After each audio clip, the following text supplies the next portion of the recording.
salaamaaleykum gars yi belle entrée en matière bu suñu gaynde équipe locale bu Sénégal tey ci sànn diggante Sénégal ak évidemment équipe bu Nigéria Sénégal moo daal kaw bien sûr Nigéria benn bal ci dara but marqué par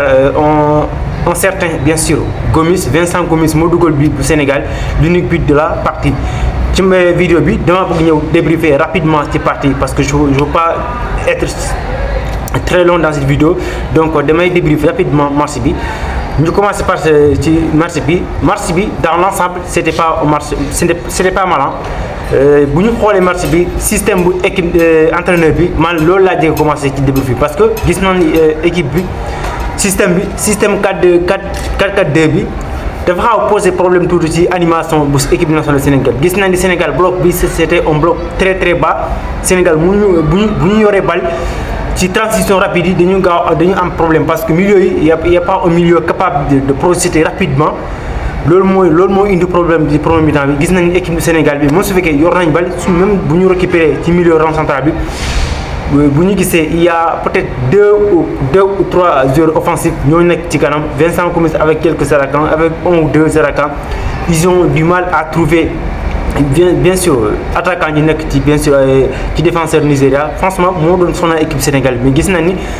hors tout déversé il y a quand même eu des améliorations peut-être là des consignes de la part du coach mais erreur bu coach boobu defoon man système bi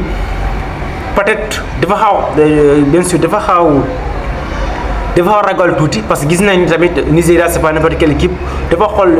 est-ce que bu ma tekkee système 4-3-3 dina xaw du compliqué ci man moo tax mu commencé teg système de 4-4-2 mais pour man après bu duggee deuxième mi-temps bi war na changer système bi parce que gis nañ ni en attaque bi ñaara joueur la Vincent Gomis ak Mokhtar Koita parfois dañuy gis Mokhtar Koita mu ñëw bu dig ci biir dig milieu bi mu bàyyi bien sûr Vincent Gomis moom bopp ci kese ci ak ci défenseur Nigéria dafa am problème parfois il a souvent des difficultés pour mu am bal mu relayer même su fekkee d'ailleurs je dois préciser que moom dafa amoon na problème bu problème tuuti parce que on a vu il était en difficulté c'est pas un joueur un joueur mobile Vincent Gomis dafa am problème parce que comme je l'ai dit du joueur mobile c'est-à-dire bu kuy déplacer muy bien sûr créer espace bi et surtout mu décaler bien sûr joueur point de fixe celui qui va peut-être donner de l'espace à ses coéquipiers qui va garder le ballon du joueur boobu la parce que moo tax parfois il a eu des difficultés lui boo xoolee profilam c'est un attaquant typique c'est ce qu'on appelle un renard de surface dafa mel ni joueur bi dafa mel ni comme joueur bu Habib Diallo ñoo doon c'est un attaquant fixe c'est pas un autre attaquant c'est un attaquant fixe qui évidemment a besoin des centres des ailiers virevoltants qui peuvent lui donner des ballons loolu moo tax moom dafa am problème tuuti parce que profilam adapté wul système bi côté bu ko teg moo tax équipe Sénégal dafa xaw am difficulté tuuti ci premier mi-temps bi mais gis nañ quand même peut-être avec des hors traversées on a eu quand même des améliorations et gis nañ ne coach tamit je pense qu'il a quand même parlé expliquer peut-être certains détails au niveau du milieu de terrain on a vu il y a pas comme je dis amul kuy mun a projeter rapidement cette transition Mokhtar Koita parfois day wàcc ci biir milieu bi et pourtant normalement moom attaquant de pointe la moom ak Vincent Gomis ñoo war a doon xeexante ak attaquant défenseur nigérien pour ñu créer espace pour ñu mun a kii et ailier yi nekkoon bien sûr kii milieu 4 bi mooy Ahmed Niang ak kii di lu mu tudd ça Libas Gueye ñoom dañu projeté ils se projettent parce que ce sont des ailiers mais en même temps des milieux ailiers parce que loolu day xaw compliqué ñoom pour que ñu nekk tout le temps en attaque c'est parce qu'ils ont c'est pas un système 3-3 comment dire un système 3-3 loolu système boobu moo gën a yomb bien sûr ci excentré yi pour ñu mun a wàcc pour ñu mun a yéeg rapidement mais boo teg milieu 4 bi ça va être compliqué ñu procéder rapidement parce que souvent bu ñu yore bal ils ont souvent ci milieu rond central bi ou bien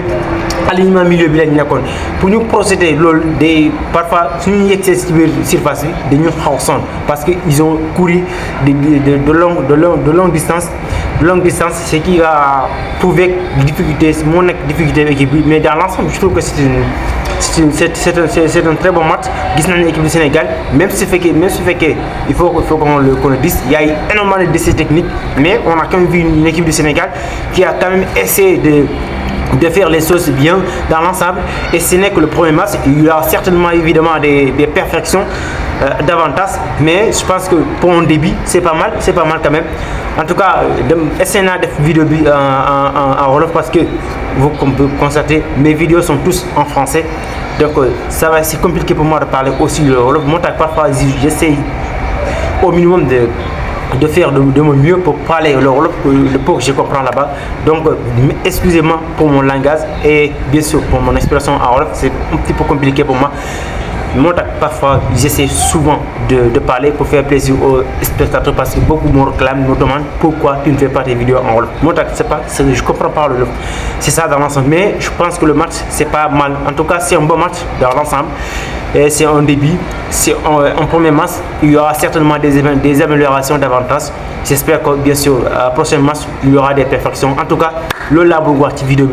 parce que je veux pas être très longue dans cette vidéo. Mesdames et messieurs, c'est la fin de cette vidéo. N'oubliez surtout pas de cliquer sur la cloche notificatoire pour ne manquer aucune de mes prochaines vidéos. D'ici là, comme je l'ai dit, prenez soin de vous les gars.